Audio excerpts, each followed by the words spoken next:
nggak puas ya mendengarkan paparan singkat dari Ustadz Samsul, karena biasanya kalau beliau tampil, wah luar biasa, kita bisa terkesima. Cuma sayangnya hari ini kita virtual saja, bisa ketemu sama Ustadz Samsul ini ya. Ya. Baik, sepertinya sudah banyak yang ingin bertanya, Ustadz, pada Ustadz Samsul, bersedia insya Allah menjawab pertanyaan. Ya, silakan. Tadi kalau nggak bisa langsung, bisa diketik di situ ya, di chat itu ya. Ya. Oh ya, ahlan wasalan juga tadi ada Ibu Sakyah Hidayat selaku yayasan kita sudah hadir, tapi mungkin tidak tampil itunya visualnya, tapi beliau mendampingi kita Pak Ustadz Samsul. Oh ya, alhamdulillah. Salam kenal ya Bu. Yang di Lebak Bulus, Ustadz pernah hadir. Oh iya, yang pengajian itu ya? Iya, Ar-Rayyan, Majelis Ta'lim. Masya Allah, ya Allah, ya udah lama banget, Ya, selama ini kita online juga Majelis Ta'limnya Ustadz. Oh gitu. Nah, besok insya Allah ada kajian bulanannya, nanti kita undang kalau Ustadz bersedia hadir. Ayah Bunda juga besok kita akan buat Bu Yuli, buat TK Insan Madani, apa sih yang enggak? Semuanya I do my best lah. Masya Allah, barakallah.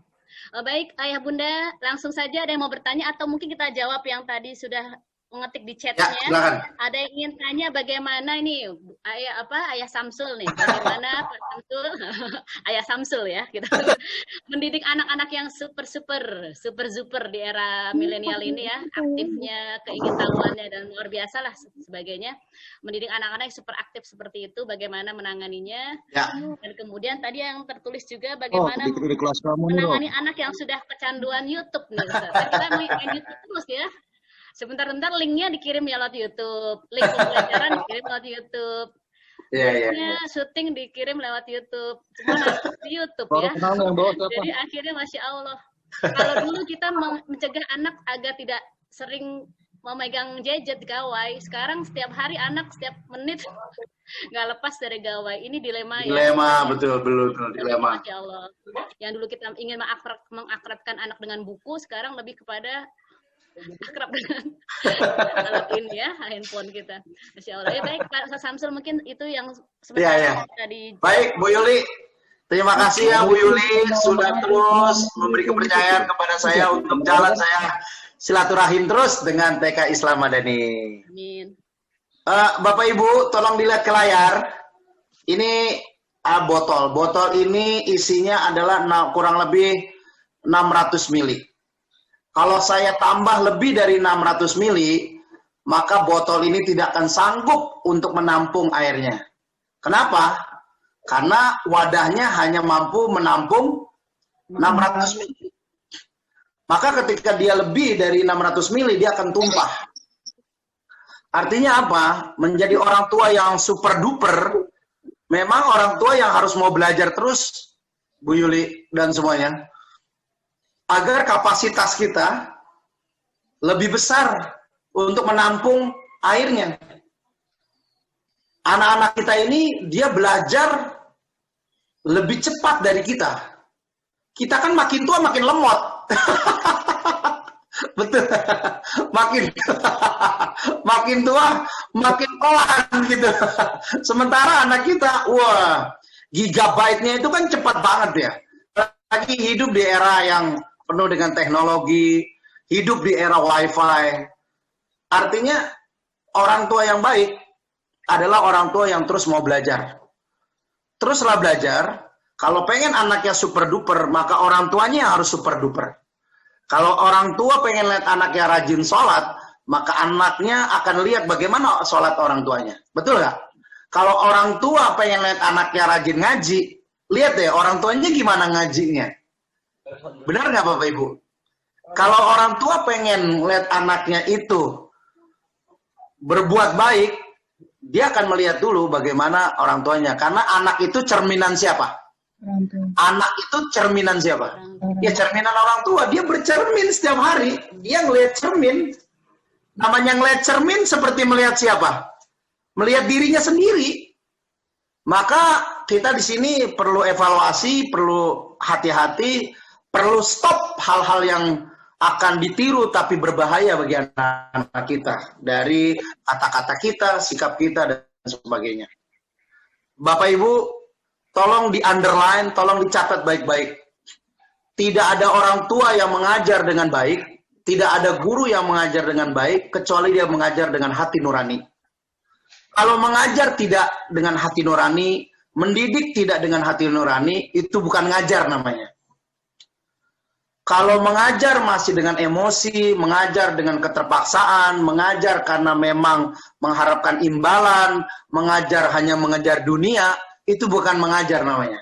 Itu namanya kerja. Beda antara kerja sama mengajar. Mengajar itu dia transfer energi. Mengajar itu adalah spiritual activity. Mengajar baik orang tua maupun guru itu adalah sebuah cara bagaimana dia memberikan energi positif dan terbaik kepada lingkungannya, terutama anak didiknya atau putra-putrinya. Maka, berikanlah energi yang terbaik, berikanlah emosi yang terbaik, berikanlah spiritualitas terbaik, maka insya Allah anak-anak kita akan menjadi baik seperti apa yang kita harapkan. Pertanyaan kedua apa Mbak Yuli? Tentang kecanduan. Ya. Bapak Ibu, sesungguhnya kita mungkin sudah tidak aneh lagi sekarang. Kebutuhan kebutuhan anak-anak terhadap gawai itu karena untuk menopang online sekolahnya dia. Yang perlu kita lakukan adalah bagaimana merubah kebiasaannya dari yang kurang baik menjadi baik. Karena banyak juga mereka yang suka upload YouTube-nya, akhirnya jadi rezeki buat mereka. Akhirnya jadi jalan kebaikan buat mereka. Sepanjang mereka melihat dan memposting konten-konten yang positif, Bu Yuli dan semuanya, maka it's okay. Yang penting orang tua selalu ada jalan untuk diskusi, selalu ada jalan untuk kepo. Untuk kepo, untuk kepo apa sih yang kamu tonton, apa sih yang kamu lihat. Sepanjang orang tua ngasih pagar-pagar, hati-hati ya video porno, hati-hati ya lihat gambar-gambar yang berbahaya, itu perlu disampaikan. Tapi kalau kemudian dia terlanjur hari ini sering upload, sering narsis, kemudian sering muncul di sosmed, kalau itu untuk yang faidah-faidah, yang membuat orang hari ini jadi berubah karena dia, itu is okay. Bapak Ibu, satu hal yang mau saya sampaikan untuk diri kita dan semuanya. Hari ini kenapa kita perlu kuatkan konten-konten positif di gawai? Karena memang orang sekarang semuanya ada di handphone. Semua orang adanya di gawai. Maka hari ini nasihat terbaik itu paling sering dilihat oleh anak-anak kita adanya di gawai. Mungkin itu Bu Yuli yang bisa saya sampaikan untuk dua pertanyaan tadi. Selanjutnya ada beberapa pertanyaan nih Ustadz. Dan boleh. Di chat, mungkin Ustadz sambil bisa melihat di chatnya. Oh di chatnya ya? Cukup banyak. Oh iya nih. Mau dibantu dibacakan atau dibaca sendiri? Ini nanya apa demonstrasi Bu Yuli? Ini aktualisasi narasinya emak-emak nih ya. Ya, bagus. Bagaimana menjelaskan pada anak tentang perbedaan agama? Sebab karena anak saya dan temannya Kristen, jadi suka nanya soal Tuhan, kenapa begini, kenapa begitu. Yes. Inilah pentingnya ilmu agama. Saya setuju, pertanyaannya bagaimana? Jadi ternyata mengajarkan kepada anak-anak itu bukan apa yang kita sampaikan, tapi bagaimana kita menyampaikan. Bagaimana kita menyampaikan? Kalau Islam dan Kristen udah jelas. Muslim dan kafir udah jelas. Neraka dan surga udah jelas. Nah sekarang PR ibu-ibu, PR bapak-bapak adalah betul. Bagaimananya itu harus didukung dengan ilmu pengetahuan yang cukup untuk menjelaskan ke mereka. Tetap harus dikasih tahu Bu. Tetap harus dikasih tahu yang hak yang mana, yang batil yang mana. Tetap harus dikasih tahu. Cuma memang supaya Bapak Ibu tidak kaku, sampaikanlah sambil dalam kondisi yang ringan, dalam kondisi yang tidak menakutkan, dalam kondisi yang mereka bisa menerimanya dengan baik.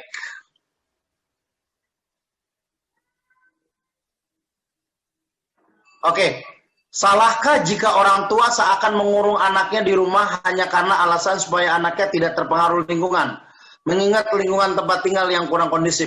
Bagaimana membangun rasa sosialnya di tengah lingkungan yang seperti tadi? Yes, mulai dari rumah. Karena lingkungan sosial terkecil itu adanya di rumah. Lingkungan sosial terkecil adanya di rumah. Sekarang yang disebut lingkungan, itu bukan hanya mereka keluar rumah.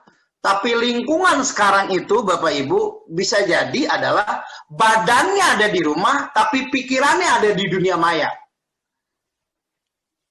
Nah, cara mengasah kecerdasan emosinya, itu dimulai dari ayah bundanya.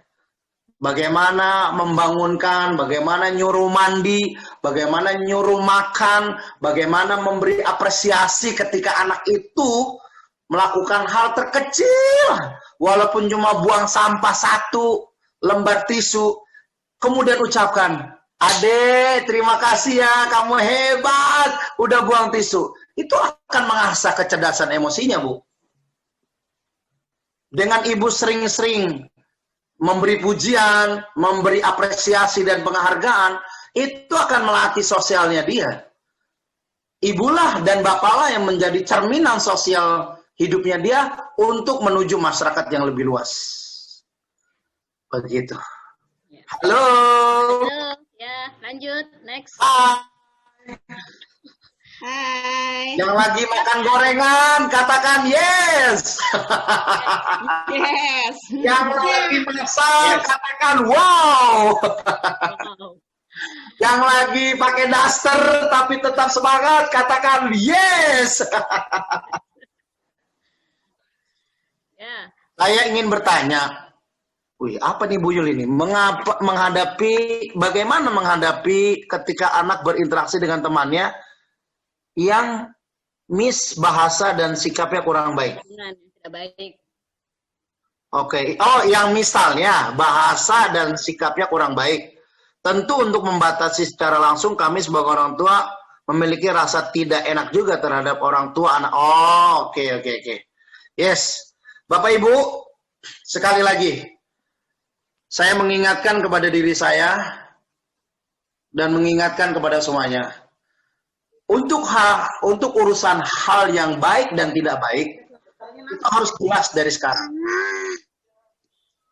Masih ingat poin ketiga yang tadi saya sampaikan, apa peran orang tua dan guru? Oh ya, woi. Siapa tuh? Perannya adalah bagaimana mengkomunikasikan yang baik. Kalau ibu biarkan tidak enak, itu justru akan membahayakan bagi anak. Jadi sampaikanlah walaupun itu batil, walaupun itu pahit, namun dengan cara yang baik. Qulil haqqo walau kana murron. Qulil haqqo walau kana murron. Dek, ibu sayang sama adek, ayah sayang sama adek. Adek, boleh nggak ibu sampaikan sesuatu yang penting banget buat kamu? Kakak, boleh nggak ibu ada mau bicara sangat-sangat bagus buat kamu? Ini loh, Dek. Jadi, dalam ilmu komunikasi itu, anak itu akan menolak, anak itu akan jaga jarak dengan kita kalau hatinya belum nyaman dengan kita, Bu. Tapi kalau hatinya udah nyaman, hatinya udah cair, hatinya udah enak, dia akan bisa menerima apa adanya. Makanya guru TK itu adalah guru yang paling jago ice breaking. Paling jago dia membuat anak itu tertawa, tersenyum, bahagia. Itulah jagonya guru-guru TK. Saya juga belajarnya dari guru-guru TK nih. Orang tua itu perlu belajar menjadi guru TK. Kenapa? Sebelum nyuruh tangan mereka, sentuhlah hati mereka. Sebelum nyuruh tangan mereka bergerak, kaki mereka bergerak, maka sentuhlah hati mereka. Dengan cara apa? Wah, hebat ya pagi hari ini kita sholat berjamaah. Hebat ya kakak ade hari ini udah bangun lebih pagi. Hebat ya, pokoknya ucapkan kalimat-kalimat yang menumbuhkan energi positif. Maka anak itu akan menerima orang tuanya dengan positif, dengan baik sesuai yang dia inginkan. Itu Pak Samsul di atas ada yang terlewat. Oh, ada yang lewat ya? Ibu Ahmad Iya. Trianto tentang anak yang kebetulan anak beliau ada kebutuhan khusus ADHD. Tuh. Nah, Oh, ini nih ya. ya. Izin bertanya bagaimana cara mendidik membersamai anak yang aktif, bisa dibilang hiperaktif. Yang di bawahnya lagi ada lagi itu menghadapi Oh, teman yang ini mau dijawab dulu nggak Bu Yuli? ya Bu, hampir sama itu sepertinya dengan yang ini. Oke, yang di bawahnya lagi yang itu ya. Salam, bagaimana Pak? Pak Samsul bisa menguatkan hati apabila melihat bully. Ini bully, Bu. Ya, hampir mungkin mirip. Oh, Ya, itu bisa. melihat bully dari teman-teman anak saya yang kebetulan, oke. Karena anak saya aktif sekali dan suka memukul, tapi sebenarnya bukan maksud dia untuk jahat. Oke. Tapi karena begitu cara dia, Oke, Bu. Saya akan jawab dengan pengalaman, Bu. Silakan diambil ilmunya ya. Di salah satu sekolah yang juga TK di daerah Tangerang, Bu Yuli, itu ada yang lebih unik lagi, Bu Yuli. Ya. Itu anaknya itu hanya mau bicara dengan binatang. Semut, cicak, ulet, pokoknya binatang-binatang yang masih ada di sekitar kita, kecoa. Jadi kalau masuk ke sekolahan ya, teman yang menjauhi dia dianggap tidak teman, tapi teman yang kemudian mau berkawan dengan binatang-binatang tadi itu dianggap kawannya. Jadi Tuhan kasih dia keistimewaan, dia bisa berinteraksi dengan semut. Seperti ini ya. Nabi. Nah, yang saya mau bilang sama Bu Yuli dan teman-teman, memang dia di awal-awal sekolah dibully, dijauhin, kemudian diperlakukan tidak seperti anak yang lain. Nah, disinilah orang tua. Saya belajar dari ibunya, Bu. Ibunya itu cerita kepada kami. Jadi yang dia lakukan memang seperti hal yang pernah dialami oleh penemu Honda motor, Soichiro Honda. Soichiro Honda itu dulu sering dibully sama temannya. Bahkan maaf, dia dibilang bodoh sama gurunya. Tapi tahu nggak, Bu? Anak itu menjadi penemu Honda motor, dan Honda motor sekarang ada di seluruh dunia, itu karena pelukan dan kasih sayang dari orang tuanya. Ibu, bapak, guru, nggak usah bingung menghadapi lingkungan sekitar anak kita yang mengalami, hiperaktif. Nggak usah bingung. Karena itu anak memang banyak keistimewaannya. Yang harus dilakukan adalah sering-seringlah dekat dengan mereka, dekat secara hati. Mumpung mereka masih TK, mumpung mereka masih kecil, sering-seringlah peluk mereka. Karena pelukanmu itu akan melahirkan zat namanya serotonin. Serotonin, saya ulangi lagi, zat serotonin. Zat apa itu? Zat yang ada di batang leher kita, dan apabila dia merasakan bahagia, zat serotonin atau cairan serotonin ini dia akan menyeluruh ke kepala otak manusia dan kemudian akan melahirkan rasa-rasa bahagia. Rasa bahagia, rasa tenang, rasa damai. Jadi walaupun lingkungannya tidak damai kepada dia tetap damai. Kenapa? Karena ada pelukan dari ayah bundanya. Ada kasih sayang yang luar biasa dari orang tuanya. Jadi kuncinya, Bu Yuli, adalah terletak pada ayah dan ibunya. Halo? Halo. Yang lagi selonjoran, katakan yes. Yes. Ibu-ibu. Yang lagi mulai mikirin mau masak apa nanti siang, katakan luar biasa. Luar biasa. Ada lagi nggak, Bu Yuli?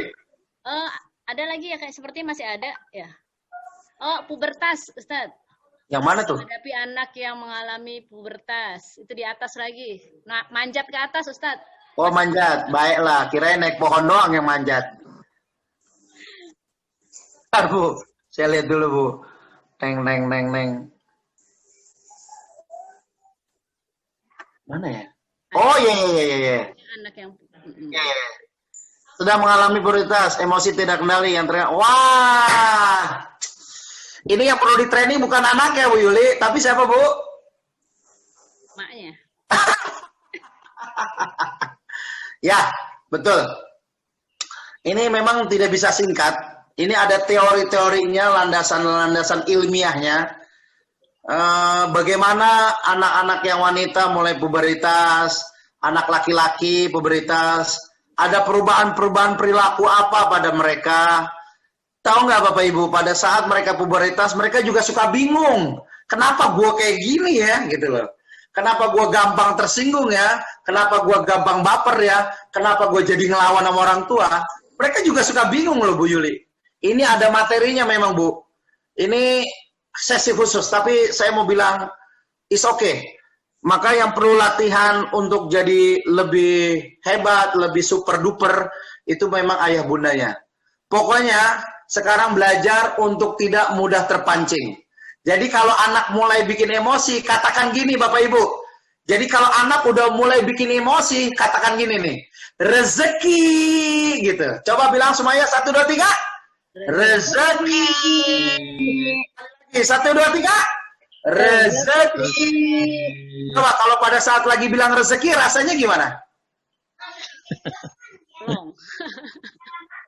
Bandingkan. Kalau anak menyebalkan, ucapkan, sebel gue, bikin darah naik. Kira-kira gimana emosi kita? Makin positif atau makin negatif? Negatif. Nah, ayo kita ulang sekali lagi. Kalau anak bikin kesel, anak mancing-mancing emosi, ucapkan apa Bapak Ibu Guru? Itu dia, kuncinya di situ. Ucapkan ke dalam dirimu, self-talk pada dirimu, rezeki. Allah kasih kita rezeki melalui anak kita. Janji pahala. Bagus dong anak udah mulai puberitas. Bagus dong yang perempuan udah mulai mens. Bagus dong yang laki udah mulai kenal lawan jenis. Bagus, tinggal bagaimana orang tuanya nambahin ilmunya menghadapi situasi itu. Yang jelas, hormon di dalam tubuh anak ketika masuk puberitas itu beda Bu. Dia seperti pergantian bahan bakar. Dia seperti pergantian metabolisme tubuh. Keluar jerat, mulai keluar kumis, mulai suaranya membesar, mulai berubah bentuk fisiknya. Itu memang sudah hukum alam. Nah, orang tuanya dalam hal ini sederhana. Begitu anak mulai berubah, katakan apa? Rezeki. Oke, Bu Yuli, segitu dulu. Ayah Bunda ada lagi yang mau bertanya? Masih ada waktu kita, sekitar 10 menit lagi. Silakan raise hand-nya. Bapak-bapaknya seperti ada yang hadir juga nih di sini, Ustaz. Oh, hebat. Masih apresiasi. Salam kenal, bapak-bapak keren. Kalau bapak-bapak punya waktu untuk parenting, keren banget. Salut. Saya juga belajar terus, Pak. Saya terus belajar juga jadi bapak yang baik di zaman now. Belajar. Bikin majelis parenting ayah ya. Oh iya, betul. Ya kenapa ya, Ustadz? Ada juga yang bertanya, kenapa untuk mengajak para ayah itu ya rada-rada gampang-gampang susah. Nah, ini ada ilmunya nih, Bu Yuli. Saya share ya. Boleh. Nih, lihat di slide nih. Ayah-ayah, tolong lihat ini ayah-ayah. Nih. Sorry. Bentar, saya belum stop dulu. Jadi, kalau ditanya, siapakah yang paling bertanggung jawab terhadap kebaikan anaknya? Siapa yang paling bertanggung jawab di antara ayah dan bunda? Memang dua-duanya bertanggung jawab, tapi yang paling bertanggung jawab sesungguhnya siapa? Ayah. Ini saya juga ngeri juga nih kalau udah melihat berita ini. Kondisi realitas ketiadaan ayah secara fisiologi, fungsi ayah hanya mencari nafkah, katanya dulu begitu. Hanya memberi izin menikah. Nggak ada ayah, anak nggak bisa nikah, apalagi perempuan. Maka Indonesia hari ini, Bu Yuli, itu menghadapi namanya fatherless country. Anak yatim. Bapaknya masih ada, cuma di kantor mulu. Bapaknya ada WFH, WFH judulnya, tapi anaknya nggak pernah ditegur, nggak pernah diajak makan bareng, nggak pernah diajak sholat bareng, sendiri baik. Itu namanya Indonesia Fatherless Country. Nah, apa yang terjadi kalau anak itu mengalami yang namanya father hunger atau kemarahan terhadap ayah?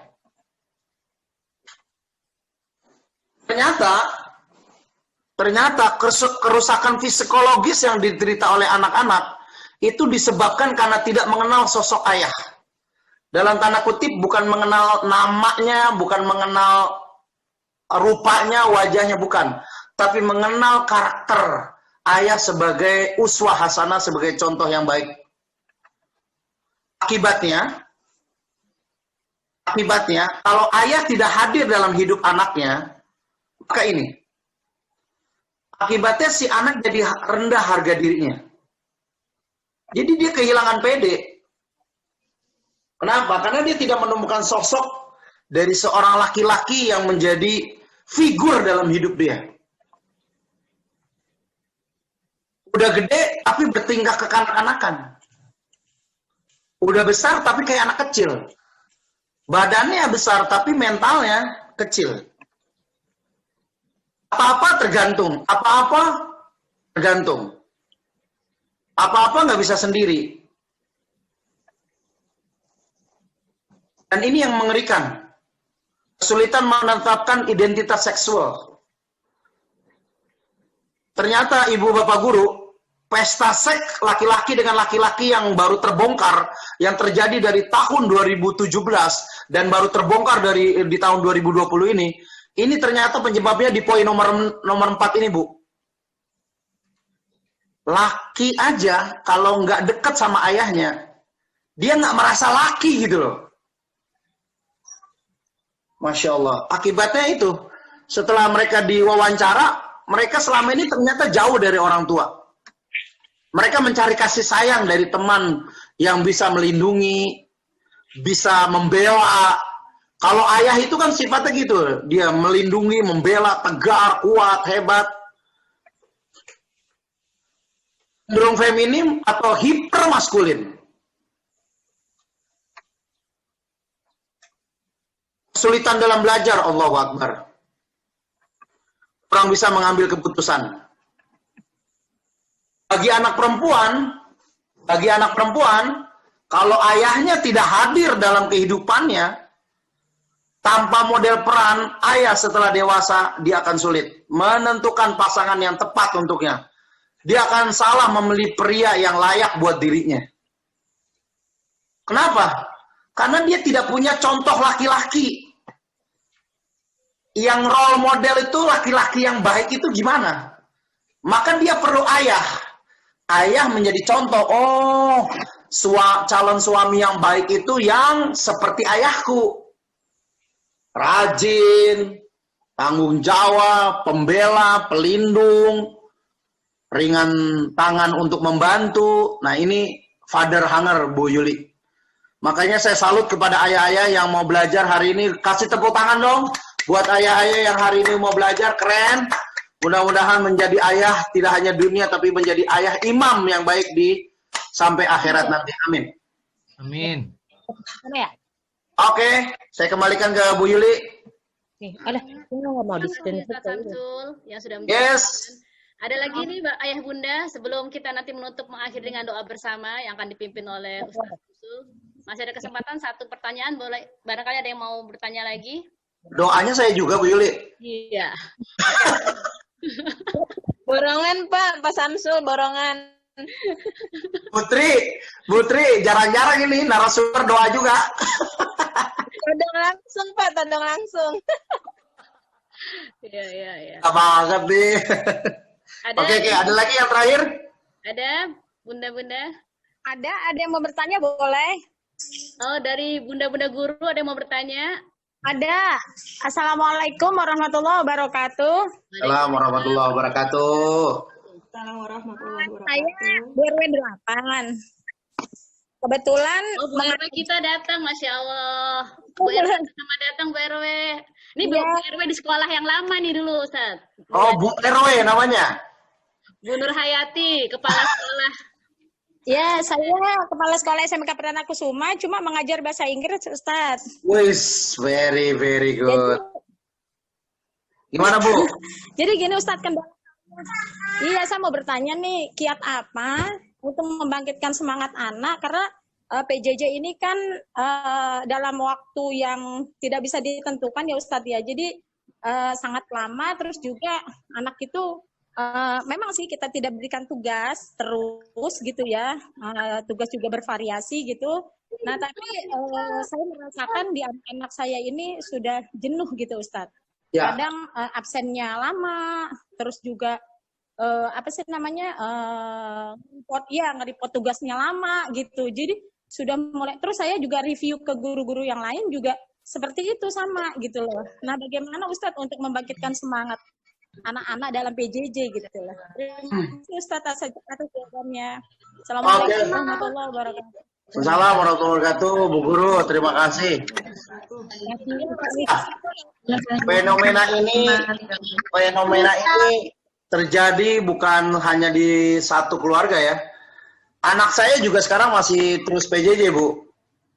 Iya. Anak saya juga mengalami kejenuhan juga dia. Saya paham apa yang dia jenuhkan. Dia nggak boleh keluar dan kita nggak kasih keluar. Anak bosan, anak boring, jangankan anaknya, emak bapaknya, bu gurunya juga sudah mulai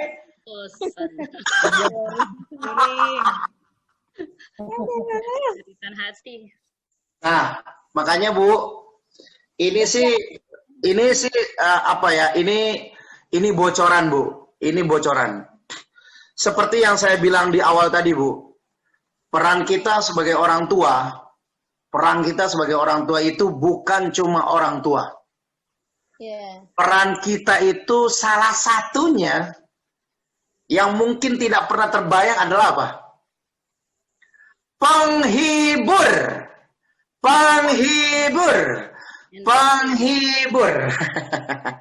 Kalau orang tuanya bisa menghibur, bikin mulu, mungkin akan membantu anak itu berkurang rasa jenuhnya.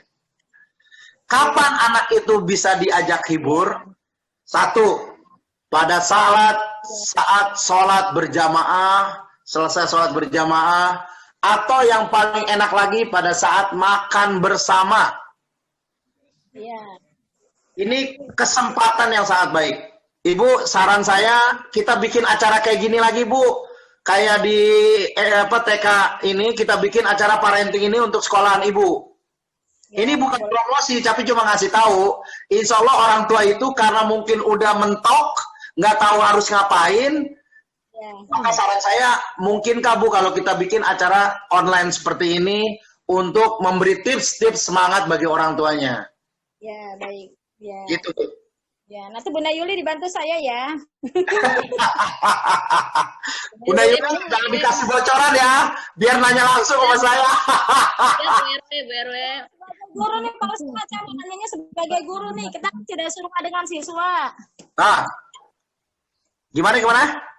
Kalau sekarang tipsnya itu kan sebagai orang tua, satu rumah.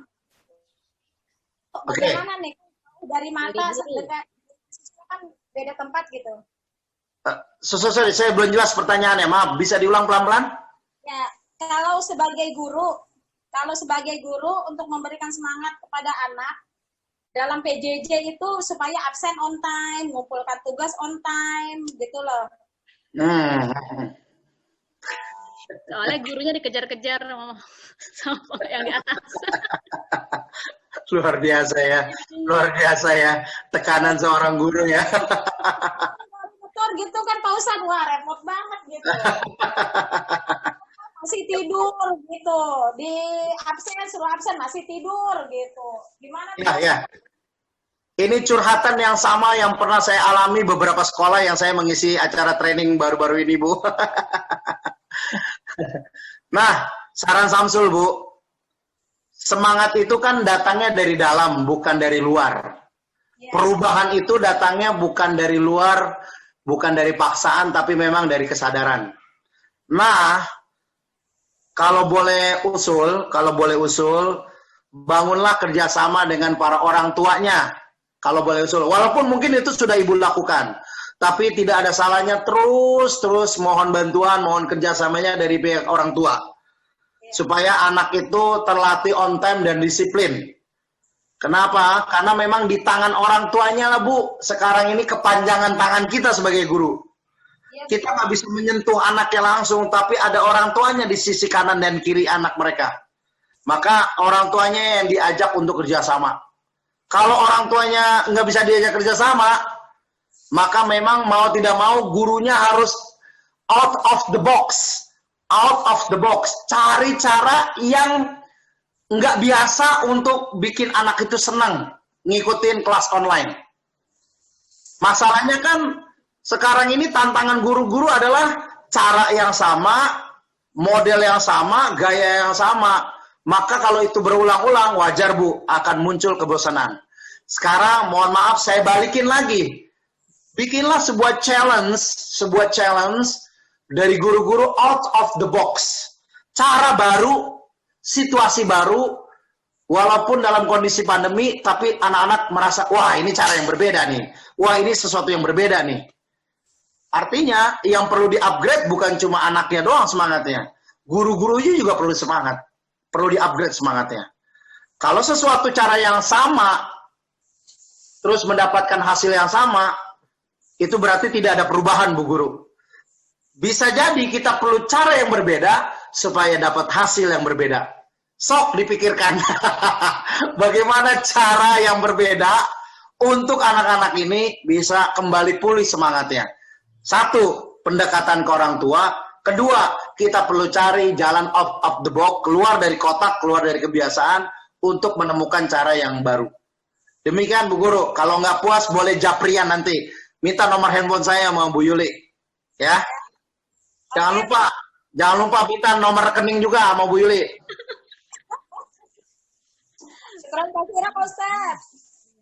Sami, guru hebat. Insyaallah. Amin. Alhamdulillah, tak terasa kita sudah di penghujung acara ya Ayah Bunda. Mau diulang diadakan lagi seperti ini ya Ayah Bunda? Insya Allah 2 bulan ke depan kita akan mengadakan training lagi parenting dengan tema yang berbeda. Ditunggu jadwalnya dan kami berharap mudah-mudahan ayah dan bunda tidak bosan ya mengikuti acara-acara yang kita selenggarakan dalam rangka kita semangat. Tadi intinya dari Pak Samsul mengatakan bahwa kita orang tua yang baik adalah orang tua yang mau terus belajar. Begitu ya Pak Samsul ya? Yes. Ya, kita semua adalah orang tua, kita semua guru buat anak-anak kita. Betul. Harapan kita mohon pada Allah anak-anak kita kelak menjadi Rabbi habli minas solihin, ya, anak-anak yang soleh yang kelak akan memberikan kebahagiaan kita dunia hingga akhirat, menjadi penyelamat kita di mahkamah Allah kelak insya Allah. Amin ya robbal alamin.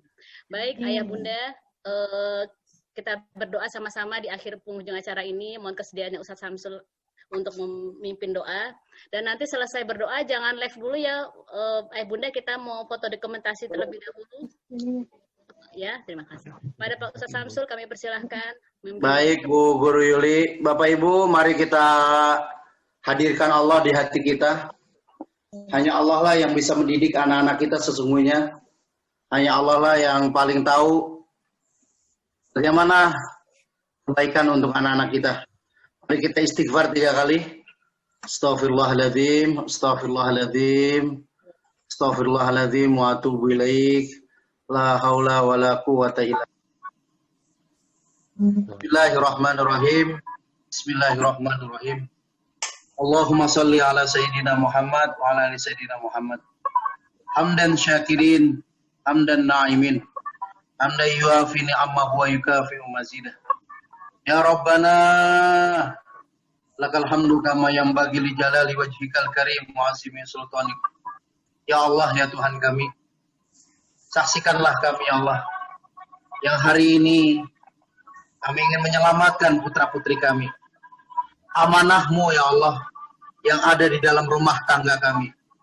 Izinkanlah kami ya Allah, berjalan di atas ridho-Mu, petunjuk-Mu dan hidayah-Mu.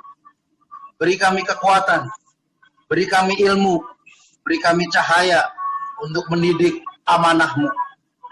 Ampuni kami ya Allah, bila selama ini kami banyak kurang yang mendidik anak-anak kami. Maafkan kami ya Allah, bila kami selama ini pernah mengeluh, bahkan tidak bersyukur hadirnya anak-anak kami di dalam keluarga kami.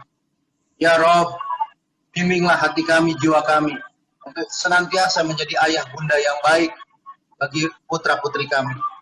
Ya Allah, curahkanlah ilmu yang berguna, bermanfaat di hati anak-anak kami, sehingga mereka menjadi anak-anak yang soleh dan solehah. Ya Allah, berikanlah TK Islam Madani, TK Islam yang Kau anugerahkan dengan nikmat yang berkah lahir batin dunia akhirat, yang Kau curahkan dari langit dan bumi. Jadikanlah sekolahan ini sekolahan yang Kau ridhoi, sekolahan yang berkah, yang mabrur, yang penuh dengan kebaikan dari sisi-Mu ya Allah. Jadikanlah setiap guru-guru yang mengajar di TK Islam Madani ini ya Allah, guru-guru yang nanti yang menjadi ahli surga-Mu ya Allah. Jadikanlah setiap murid-muridnya ya Allah, 1, 2, bahkan mungkin ribuan nanti ya Allah. Jadikanlah mereka adalah saksi di akhirat nanti untuk kebaikan guru-guru yang mengajar di TK Islam Madani. Rabbana taqabbal minna innaka antas samiul alim wa tub alaina innaka antat tawwabur rahim. Rabbana hab lana min azwajina wa dzurriyyatina qurrata a'yun waj'alna lil muttaqina imama. Rabbana atina fid dunya hasanah wa fil akhirati hasanah wa qina adzabannar. Alhamdulillah bil alamin.